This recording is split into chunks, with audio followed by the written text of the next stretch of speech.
I'm Chuck Marquardt, and this is John Barrentine with the Barrentine Group, and this video is about 3 different ways to price your home and which strategy is going to be the best one for you to sell your home and net the most money possible. If you don't know this, you could cost yourself tens, if not hundreds of thousands of dollars.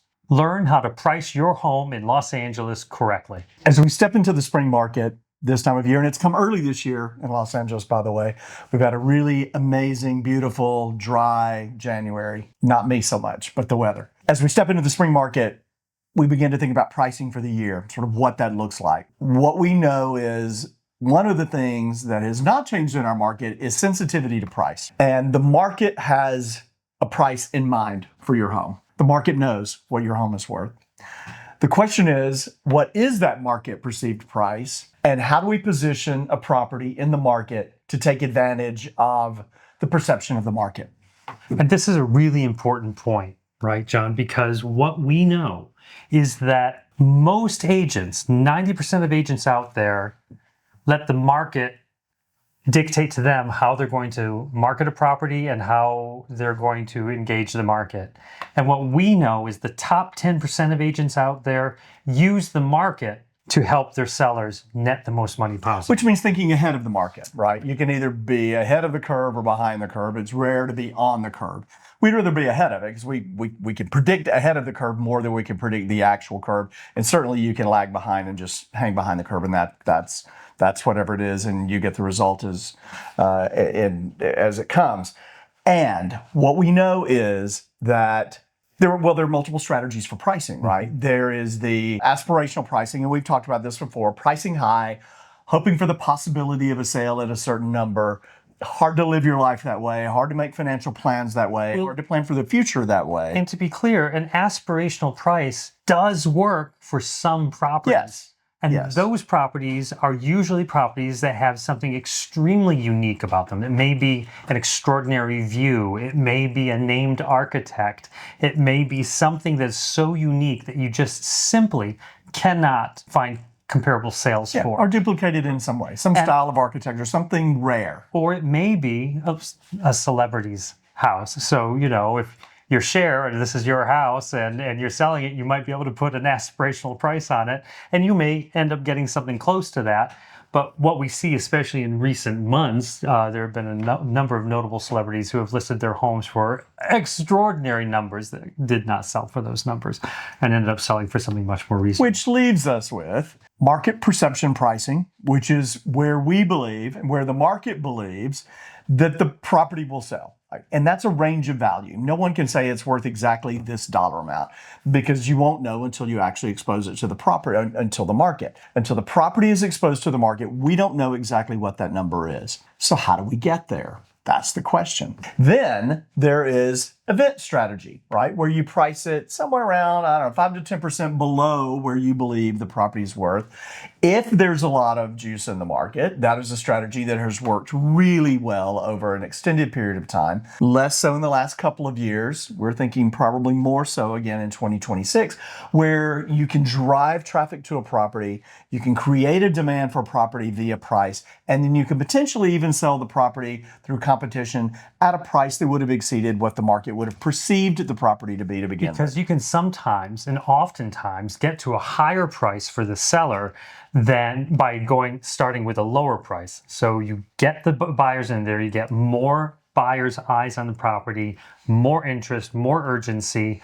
And even if you don't get necessarily a higher price than you would have with, say, a perceived market value price, you oftentimes get a better choice of buyers to go into business with. But what amazes me are the amount of people in this day and age, and I'm not being disparaging anyway, it's just a lot of people are not trained on negotiations, and a lot of people have very outdated ideas about pricing. Well, we can price high because we can always come down. Can you? It is so much more difficult to capture the momentum of the market and the moment with a price reduction than it is to present that property to the market at the right price to begin with, right? And so that old school thing of, well, I know everybody's going to come in under where I ask, that's not true. The market knows what your home is worth, and if you're low, the market will take you higher. And if you're on the market, and you're on the money on the market, the market will respond to you in a very positive way. If you're above in the market that we have been experiencing, in LA, in these price points, if you are off on price and you're high, nothing happens. There's no conversation. There are no showings. There's nothing going on, which brings us to one of the theories that we use, and that is sort of the 10-10-0 theory, right? So if you don't have any showings in the first, if you've got 0 showings in 10 days, you're way off and it's time for a conversation about a price reduction. If you've got 10 showings and you have no offers, if you've got 0 offers after 10, that's also time to have a price adjustment conversation. And so we have to be ready for those. Those that are slow to make those adjustments suffer in the long run because of days on market. Right. Now, here's what happens. The longer a property, again, in LA at this moment in time, the longer a property is on the market, the more, I'm going to say, damaged the buyers out there perceive it to I don't think have. that's too strong a word. I don't think that's too strong a word. Yeah. Well, what's wrong with it? If people don't want it, then there must be something wrong with it. It must be overpriced. And by the way, they know it's overpriced because buyers are super focused on very specific price points and types of homes.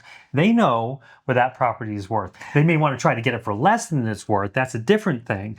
But they know what the actual value is. They're doing their homework before they ever come to your home. Yeah. 0 question. So what this means is to have the very best result possible, you don't want to be on the market for an extended period of time because, again, buyers will perceive your property as being damaged or somehow lesser or there's something wrong with it. And that brings up lots of questions. You may end up with a price lower than you would have ended up if you had just priced it correctly in the first place. There's no nicer way of saying that, which is why we're here to help you to think about which one of these strategies is going to help you to most likely end up with the highest price possible. We do this a lot. We do this 365. We like to say 12 hours a day, right? 8 to 8, we're yours. 8 to 8, we've got time off. Anyways, the point being is that we know that your property, based on the current market that we're in at the time that you're selling, it is less likely to get a higher number with an aspirational price. The conversation is crucial, especially before you go to market, right? It is so important to price a property correctly from the get-go.